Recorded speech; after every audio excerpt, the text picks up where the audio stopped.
Bonjour ba maman, bonjour ba maman. Na pesi bino mbote. Mbote mingi na bino surtout bolinga ka maman ile anitu. Mbote na bino surtout ba oyo bolinga maman ile anitu ba obo sepela kana émission na biso une femme à la maison, une femme dans la cuisine. Si c'est votre deuxième maman ile anitu la reine mère. Appelez-moi Kimia Kaka. Likona obo bakisaka maman nitu béton. Likona ngo bakisi mama ni tu béton. Vraiment na sengo mingi ya koya ko sona bino mwa muke pendant que na osala musala na ngana émission na auto bengi une femme dans la cuisine. Pourquoi? Parce que bolingo ezelo ko moko ezaka naturel. Ceux qui bolingo mutakomi ko somba yango ezaka susu bolingo te. Ceux qui na yele lo susu na la émission, c'est vrai que Mikono c'est très occupé na musala nga service traiteur. Donc, on a vraiment quoi accumuler, musalati pour nous battre la santé. Santé, c'est vraiment très important. Ce qui nous a battu là, voilà pourquoi on a vraiment quoi accumuler musalati. Nous avons que YouTube est gagne pe service traiteur la Providence. Mais bah musala une femme à la maison, une femme dans la cuisine, elle a déjà engagé mon aussi dans zone abino. Alors, bande communes bazo bien maman tout ça nous manque. Nathalie pe ke kolamba pe to si to lamba bilo ngo ya ngwana me bato les gens ils prennent du plaisir kakeke na mona ki maman to lakisa ki eloko boye lelo na kati ya cuisine nazo kende ko lakisa biloko na biso oyo tozo kende ko lamba biloko oyo nazo kende lamba me to ko sala video e ko sala video yo mibale ya liboso za ko nazo lakisa bino ya mibale ndi oyo to ko sala penza biloko na moto ndenge to ko lamba ndenge bokomona biloko pona ko banda na mesana toujours na cuisine nga na sukolaka toujours maboko avant ya kobanda kosala musala c'est important na kati ya cuisine eza ndenge balakisaka ke ere nyonso mpo kosukolaka maboko mpona kosimba biloko ya kolia. Voilà, merci vraiment à bande nyonso bolinga mama Elia Nit, ma famille du cœur. Vous êtes ma deuxième famille na benga kabino famille du cœur nanga famille nanga ya motema mikolo ebele tokutana na makambo kolamba. Ba mama bazo bisanga makambo émission nazalaki lobi na wenze na nga ya noisette nekenda ko sa musana nga koteka ba mama mingi ba bisinga ba Elia Nit oyebi ko sunga biso mingi na makambo kolamba ndenge yo molo baki on apprend tous les jours o sunga biso penza mingi mais en tout cas zunga la ba émission o tiki biso boye na posa po ane o tiki biso bina tiki ba na posa. Alors ngai lelo na sala biloko na nga kolamba na bito ko sala na video ko sala mi ba lepo o ezana na video ya explication. Il y a ma cousa kolamba ko la deuxième vidéo. Boyoka ki peta na sala ki na kina wonza biso bino ki nazo kende kolamba tabananga na mabumu. O ezali tabate ezali mouton. Mouton na lingala to bengi yango meme. Na soko bente ya meme yango wa meme. Na sukoli mouton na nga bien ndenge bomoni bo na sukoli yango malamu. Ko tango na sukoli yango mouton azalaka na mo mafuta ebele. Mafuta pe ezake lengi na biloko mais ce qui eleki ezokota biso na banzoto na ba santé eza vraiment malamu te. Yango oyo nazo lakisa keza mafuta nyonso tu na longoli graisse o nyonso tu na longoli yango na kati ya viande o nyonso graisse bomoni na longoli yango na kati ya viande na biso na bi na kolamba yango te po eleki ebele. Et puis biloko ta na kolamba yango na kobakisa yango susu mafuta te po yango moko eza na mafuta nango graisse o eza ebele malgré na longoli graisse o nyonso bomoni na longoli eza graisse ya kobwaka. Malgré tout ça, ce qu'on t'a na viande graisse et zakaka. Donc, on a osaka na musala osala kaboy. Kokata ko boaka. Mais ma faute mon père ezaka lengi et tu rappelles lengi mais koche lengi mingi on ko banga pe moi ba cholestérol tout ça parce que c'est graisse animale hein. Moi ba cholestérol tout ça to banda ko sala pe attention. Ce qu'on moni graisse au longoli, ce qu'on moni que yo lingi ko liango otiki na yo olie mais ce moni ko longola au longoli ozaka pona relaxa na bandeko. Mususu, on apprend tous les jours. Bilo muso mona ka boye, osala ka négligence ozo négliger. Mafuta muke ezokota na nzoto mais ou bien tete manito le biso ba age comme ko pusana makamusu foko banda ko sa nini ko banda ko bongisa. Donc voilà, ba graisse yango naza ko lungola na kati ya viande nanga ndenge bomoni. Po viande soki pa liki graisse, au moins la graisse ça rappelle moi motema. Moi motema ça moi motema zo tourner moi attends ndeto za azemi ozo ka mal à l'aise voilà graisse pe tcha mal à l'aise na motema ndenge moi ça zemi ozo mono za azemi olamuki ozo ka mal à l'aise neto sans te graisse pe ça ndenge wana baluba benga kango jili jileulewu hein si bato mama na encore hein bali bato mani tangela mafuta ajangenza jileulewu oui mafuta tuenza jileulewu kwa juju mafuta buni na kwenza jileulewu mikolo to bando sa pe bon so pe na Kiswahili tolobi soki pe na Kikongo tolobi parce que ezaka ba langue na biso ezaka langue nationale hein ezaka langue nationale donc mafuta boye kozwa temps ya kolongola yango eza important kolongola mafuta ata musune kokonde konda yo longola mafuta musune konda nango zango problème te longoli mafuta musune esa nini e konda voilà ba biloko eza important parce que ndeko kopeka osomba kaka osombi biloko uti ngona boucherie tango yaka boya mbala moko ya noche na nini obandi ko lamba donc moi étape à liboso yango wana ya bomoni graisse o nyonso eza graisse ya kobwaka eza graisse ya kolia te pour la santé tolongo wana topusani a côté ya mabumu o ezali mabumu na biso ma eza moto wana nazobanga kosimba ngo moto eza makasi bino nanga toyebi ki mabumu ezalaka penza na bopeto te bomoni mabumu o eza salité kosomba mabumu ka boye te ozuka kokati ubi osukolo tshena moto mama tango kolia bokolia biloko ya salité to pe ya manyano donc mabumu faut kolongola penza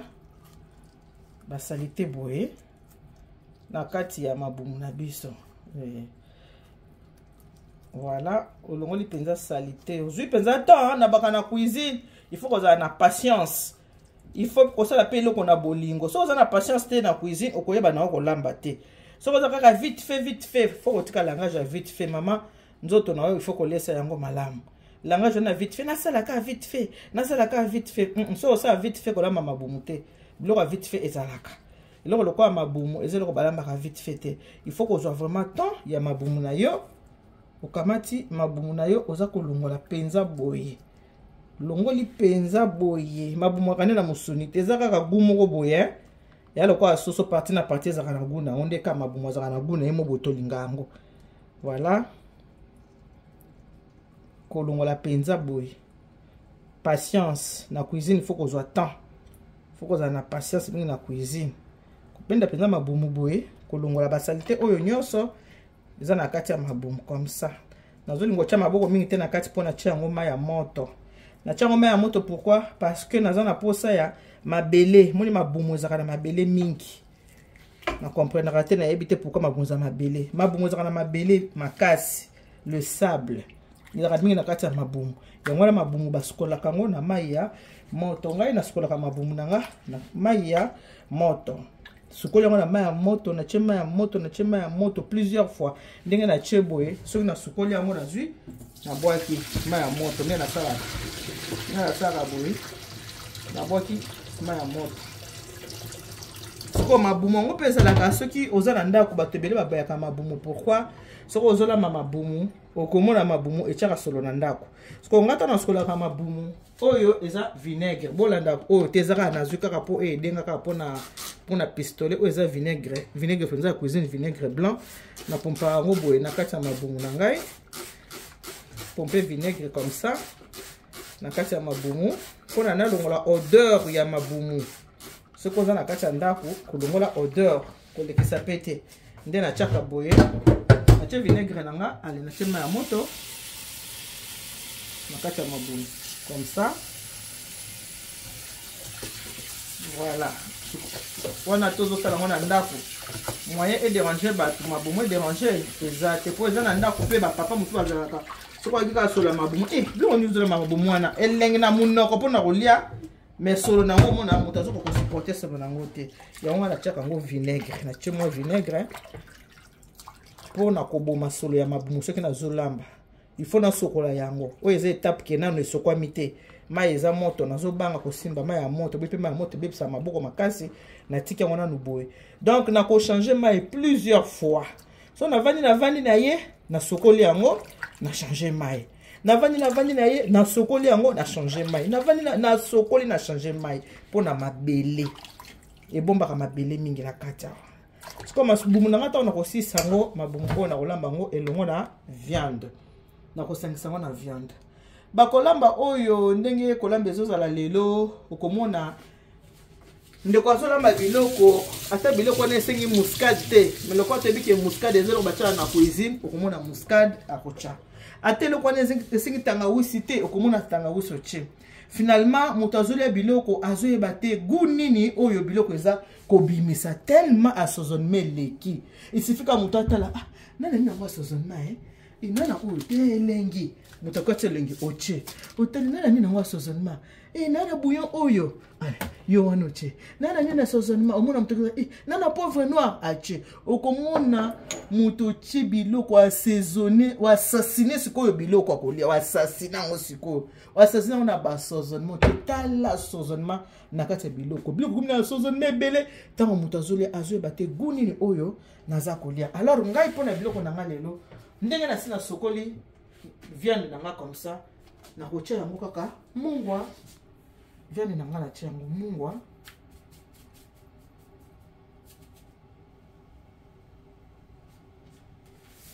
nazwi mungwa na ngai natie na viande na ngai nazwi mpe mwa lutu na mwa bouillon viande na ngai eza ebele natie na kati ya viande nakamati nzete na nga na baloli po viande na nga esi esokwami deja na baloli yango comme ça voilà na baloli viande na ngai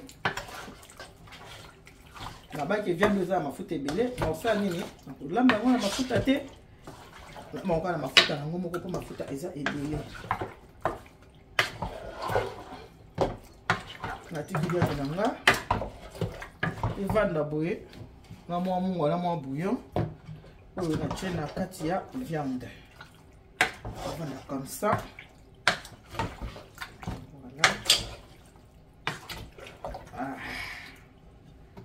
voilà bouillon na mungwa na kati ya viande natali nazwi mwa ai nanga comme ça là oyo ekotikala nango nazosalaka oyo na sokoli ya kutu misato natiaka mibale ekoki nakamati matungulu nanga matungulu na ngai yango oyo nazokata voilà biloko na ngai nakolamba yango kaka nde nayebisi binoki nakotia mwa talitanga ya mafuta te talitanga mafuta ekota biloko nanga te donc voilà matungulu na ngai yango oyo nazwi matungulu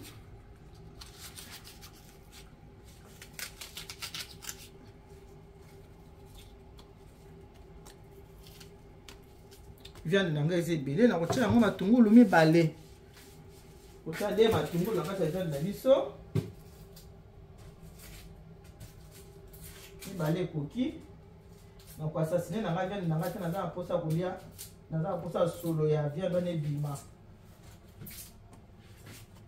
na la posa ya mouton na soki na olia nazoka mwa solo ya mouton ezosala nga bien na mwa solo ya mabumu goût wana mibale esangana na kati. Bien manger, c'est le début du bonheur dans le barreau toujours. Oh, tu as le boumou de yo, hein? Oh, tu as le boumou de yo. Oh, tu as le boumou de yo. Kamati di sous. Tungula mi balé. Na kati nga matungulu nga boye minene parce que nyonso ekosila nango na kati awa. Ti viande lemba na matungulu akosani ya kolemba. Matungulu akopesa biso sauce moko ya kitoko. Sima nango nakamati oyo tobengi ndembi. Nalingaka ndembi makasi. Nalambaka penza mingi na ndembi. Ndembi na nga yango oyo. Ndembi eza ebele. Nakaboli yango divisé par 2. Nazi oyo na tiki. Nazi oyo na sokoli. Sokoli ndembi na ngai. Sokoli ndembi na ngai.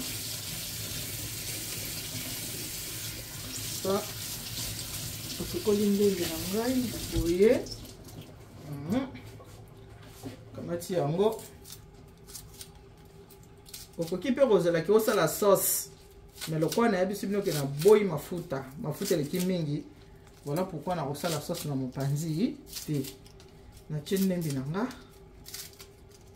Na kati ya viande. Ndembi wana ekoki. Malgré naza ndembi belé mais on a che wana ekoki. Na kamati ba piment oyo eswaka nango te.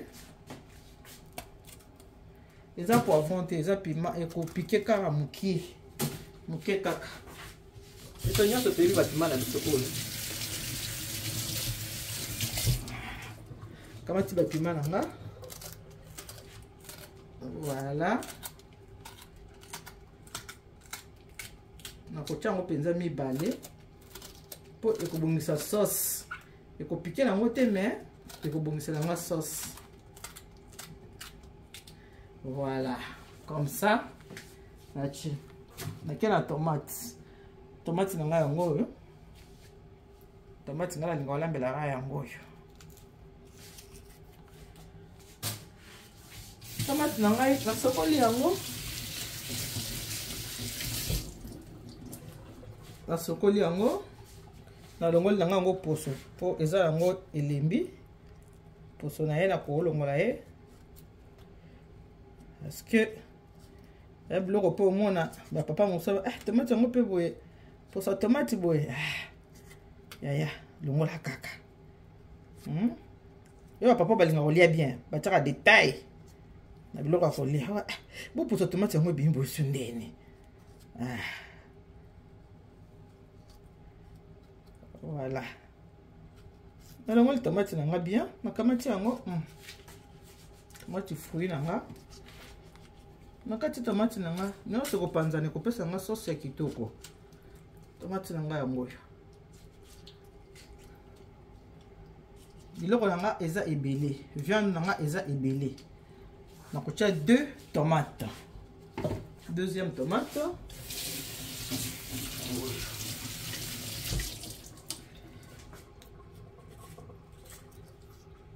Deuxième tomate ya ngoyo. Bandeko ba bolingo mama ile ya nitu mama ni tazolambe alamba kale soko lingi biloko nyonso na kati olingo kata osala yango sauce otia na kati ya biloko okoki na okosala ngai na kosala yango boye lelo na tie 2 tomates pona nga ekoki sauce na ngai kozala rouge te ekozala moi tango vert oyo akosangana na rouge akosala couleur moi kitoko ya sauce. Voilà comme ça. Voilà donc biloko na biso yango nakotia na ngai mai te ndenge nasali biloko boye otia mai te ekozala kaka ndenge wana. Voilà awa soki otali na kati ya bassin na nga basala ngala eza na matungulu eza na nyonso eza pe na oyo tobengi céleri pe yango. Voilà céleri yango wana nakoki kopesa oyo oke oyo yango de côté comme ça. Voilà.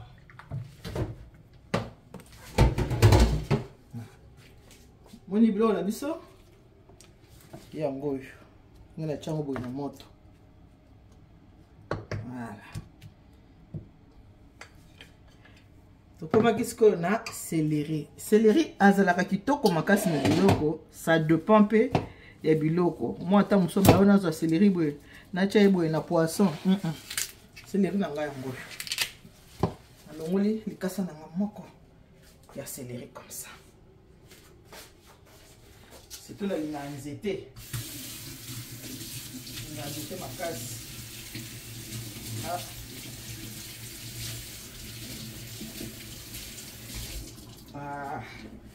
Sokoli céleri nanga kitoko, nakamati céleri nanga nakati yango, nakati ya biloko na biso. Comme ça.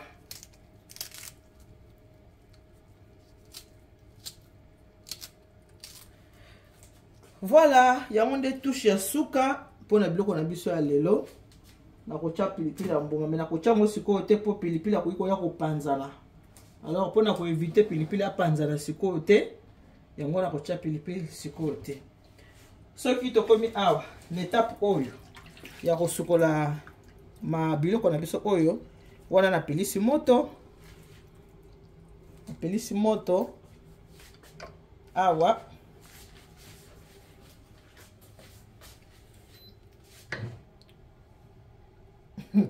je oyo azala makambo.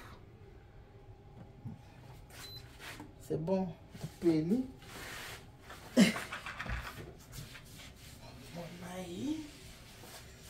Et voilà, on a la pelisi moto. La pelisi moto, na réchaud na ngai. On a tika biloko na ngai sa nini. Etoka. Na lobi ke na kocha pilipili sikoyo te. Po pilipili ti biloko ebela pilipili akopanzana. Pilipili soko apanzani, na kati ya biloko ya obeso na ngula biloko. Ya biloko te eza nango poisson te ke olia ozoka pilipili ezoswa. Siko biloko na ngai na kofinika yango, na tiki yango na moto eza kotoka. Tango ezotoka na ye sikoyo awa na ye kosilisa mosala oyo na banda kosala ya mabumu. Na yosa mosala mabumu. Wana na kosukola mabumu na ngai. Na sukoli mabumu na ngai na sukoli mabumu na sukoli mabumu kobosa na te kocha mo vinaigre. Mo libumu komi pembe po ani pona cha mo vinaigre. Yango komi boye. Kolekisa pe vinaigre te. Ochekaka mo mesure ya. Ozaka mama na kati ya cuisine koyeba. Donc raison na ngai ya kocha vinaigre na mabumu za po eboma odeur. Po soki ozana batu na ndaku ozolamba mabumu, mabumu ozopesa solo ezalaka indisposable batu. Alors po epesa solo te, longola ba odeur wana na moi vinaigre. Longola wana moi vinaigre, ba oyo nyonso eza salite. Ezala na kati ya mabumu, longola nyonso tout obwaki. Donc mabumu oyo pe nazotokisa yango mais na kotokisa yango pe à part. Po soki viande ese toki eke na ye kotia mabumu oyo sima. Mouton aumela ne kobela te. Mouton aza pete. Mabumu aza makasi. Libumu aza vraiment tala. Libumu aza vraiment makasi tala. Tala libumu. Tala ndeza makasi. Bozo mona. Bomonde na zoki. Nikola service traité la providence. Yango zoki singa boy. Tala libumu. Oh po tala zokaki. Tala libumu. Kwa kolambe mo sa cuisine ba yebeka na mo. Boy ka tala pota. Tala libumu. Et longo na passe. Donc mabumu na kotokisa ye kote mususu. So na tokisi mabumu na tokisi mai na mabumu ngana kocha na kati ya viande na ngai te po mingi mai ya mabumu ezaka mwindu eza na couleur kitoko te. Soki mabumu na ngai ebeli viande na nga avant ebela penza ko matina suka soki viande komi elembi elingi ebela na okanga moto na viande na tika mabumu na moto. Soki mabumu na nga ebeli ke lembi wana na koza mabumu na nga na chango na kati ya viande na chango e belisko place moko etoki place moko etoki place moko esangani esika moko. Voilà eloko nanga kito na la kisalelo ya ngwana ba mama mingi bazo benga ngayo balingaka mama ile ya nitu ba vrai balinga mama ile ya nitu pona ko bisanga ki mama ile ni mikolo bele mama sala biso bilubu tolinga ka na bilubu mama wana na pesi mbote na mama nga Suisse kuna mama la grâce cuisine mama moninga na nga ya nkola na pesi ba mbote bele esiko ozali. Merci mingi na bino surtout ba ebolinga ka mama ile ya nitu. Merci mingi na bino surtout bosepelaka na mama ile ya nitu oyo bolinga ka ba émission ya mama Elia Nitu, une femme à la maison, une femme dans la cuisine. Pour na kolamba malamu, foza na motema ya kokita. Foza na motema ya kokita pour na olamba malamu. Pour zolamba biloko na bolingo. Tant pour servir yango, au servir yango na bolingo. Là nazoza kikalungu na nazo mofiniko na nga, na finika biloko na nga, natika yango ebela. Biloko ekobela pour na kocha na nga mai awate. Na kocha mai awate. Matungulu akobimisa na ye mai. Ndembi wana akobimisa mai. Tomate akobimisa mai. Donc pona zo mai boye nacha na kati ya biloko na kocha te. Pona nini? Tango na sukoli viande. Botali eza déjà na mai. Tango sukoli viande abimisaka déjà mai. Mai ezaka déjà na kati ya viande. So moni mai eza wana. Tango pe ko finika mama ekobote jusqu'à ce que mai ekoma na sauce bien. Pona lelo to suki wana boya ko mona biloko na suka oyo toka nanu tango na kosala oyo tango na koma na niveau ya mélange na oya ko la kasaki bon moi biloko na salaki bota na mélange nango yango soko ozwi video na nga partager na ba jeune fille baze ebele na kati ya ndako ya mabala nde nalobaka toujours ke bana na biso babali mibali na bango ba bledard mibali ba bledard minoko na bango mesana kolia boye bamesana kolia biloko bamama bango balambaka alors bana na biso bakomesanaka kolia bapati te na bapizza il faut mpe baliaka bien bien yo moko mpe mama ayeba kolambela mpe papa malamu papa aliaka biloko ya sauce oyo elambami bien esalaka mpe bien na libala. Que Dieu vous bénisse. God bless you. Mungu anubariki tata Nzambi kalusaku muna Nzamba nibeshenene bana betu bonso. Bisous, bye bye.